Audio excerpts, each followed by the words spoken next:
Hi, since you spoke about how to deal with kids in a situation like this, especially really young children, could one of you speak to that, how truthful you are with kids who have, of course, limited understanding? Alive is a privilege to be the only hospice agency in Middle Tennessee that treats children. So we have an experience with that. And it turns out that there is a difference between honesty and brutality, and that there are developmental stages for children that limit what they can understand at a given time. It is pretty plain that the right thing to do is to answer the question that's been asked, and for the most part only the question that's been asked.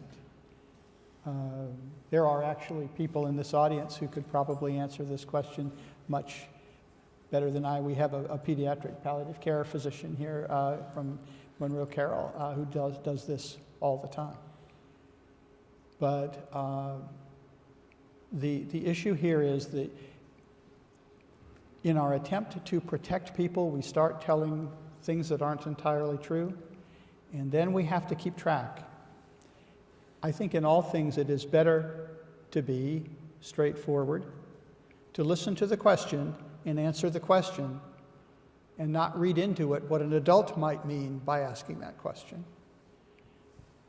But for the most part, if a child says, "Is Daddy going to die?"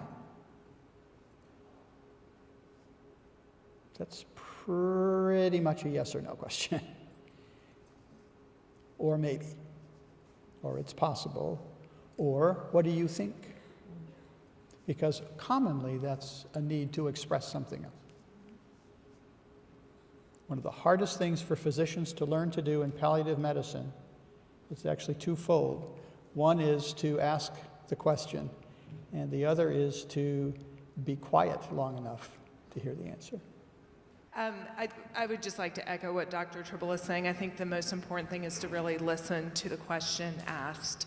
I think that our tendency is to think kids fall into really distinct developmental levels strictly based on their age. And boy, I've seen kids a lot younger than we think asking some really sophisticated questions. And some kids quite a bit older who you would think are asking those questions who aren't. So I think your point of really listening to the question asked. And the other thing is to be completely honest.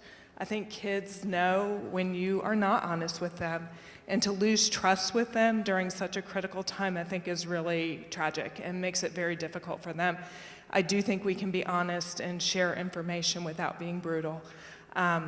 But I would encourage you to be very honest and to be very clear about what question a child is asking you. So I agree with what Dr. Tribble has to say. So.